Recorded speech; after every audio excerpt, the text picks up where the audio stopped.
The world keeps watching the skies for a trumpet sound. But the first signal of the rapture didn't come from the clouds. It came quietly, within us.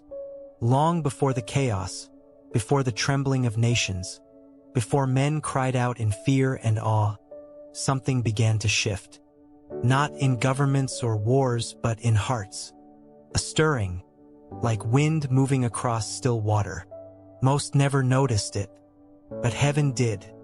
In the ancient scrolls, Paul wrote that before the Lord's appearing, there would come a falling away. Not just rebellion, but revelation. A separation. The hearts that truly belong to light would begin to feel detached from the world. The souls who once loved the noise would grow restless in it. And that is where the sign began. You see, before God moves in history, he moves in his people. Before he descends from the clouds, he descends into hearts. And lately, countless believers have felt it. An ache, unexplainable. A longing for eternity. A sudden disinterest in things that once mattered. They call it burnout, but heaven calls it awakening. But few understood what came next. The rapture, Scripture says, will come like a thief in the night. Yet no thief breaks into a house that's already awake. So what if this quiet stirring, this spiritual unease, is the final mercy before the trumpet? A divine whisper, warning the faithful to awaken before the sound that ends history. In Thessalonians, Paul describes a shout, the voice of the archangel, and the trumpet of God. But the shout doesn't start in heaven, it starts as conviction. The Spirit calling believers to holiness, to separation, to readiness. This is the first rapture sign, and it's already here. Think about it. Never before has the world felt so heavy. Technology fills our days, but emptiness fills our hearts. Pleasure is everywhere, but peace is nowhere. We scroll, we watch, we crave, but something inside us whispers, "You were made for more." That whisper is not despair, it's alignment. The bride feeling the pull of the bridegroom. And maybe that's our hidden battle. Because while the world mocks, heaven prepares. And those who truly listen can almost sense the nearness of eternity. Prophecy watchers search for wars, alliances, or eclipses.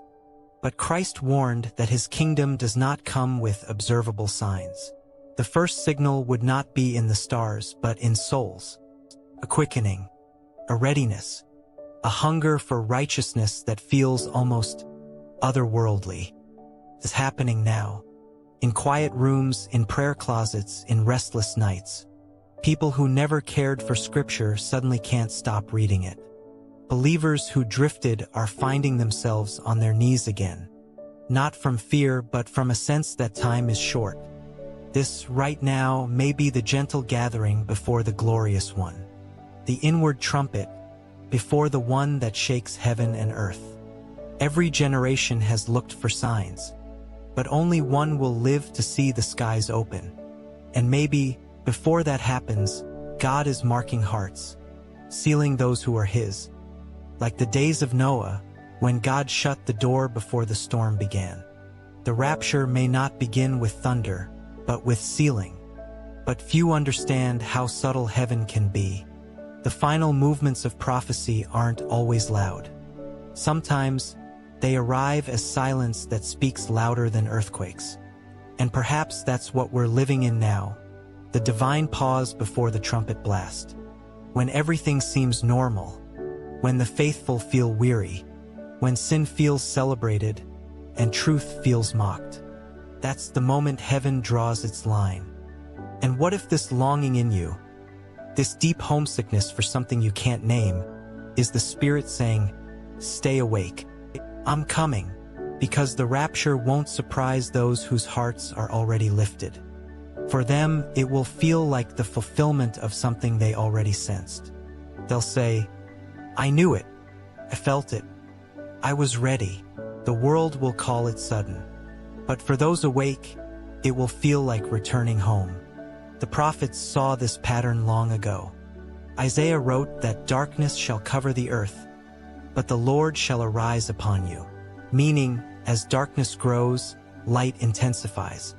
The more restless you feel in this world, the more in tune you are with the next. You are not breaking down, you are being refined. This inner shift is the trumpet's echo, the prelude to glory. But few believed it would come this soon. Wars rage. Faith is mocked. Truth bends under pressure. And yet, in the middle of it all, the Spirit moves like wind before a storm, calling, convicting, separating hearts that are His from those that are lost in the noise. The rapture's first sign isn't global chaos. It's the quiet chaos of conviction.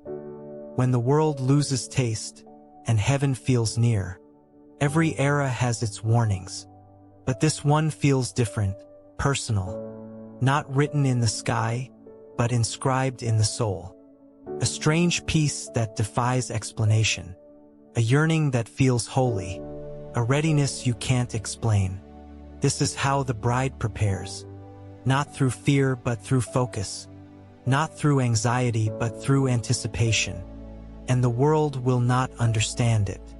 They'll see people turning from the noise, walking away from fame, choosing simplicity, holiness, peace.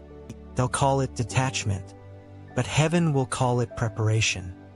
The first rapture sign was never meant to frighten, it was meant to awaken, to remind us that before the trumpet sounds, the Spirit whispers. Before Christ calls His own, He cleanses them. Before heaven opens, hearts are opened. And maybe that's the miracle we've missed all along. The disciples once asked Jesus, "When will these things be?" And He answered, "See that you are not deceived." Because the timeline was never the point, the transformation was. Before the clouds split open, the Spirit splits open hearts. Before Christ gathers His church, He gathers their attention.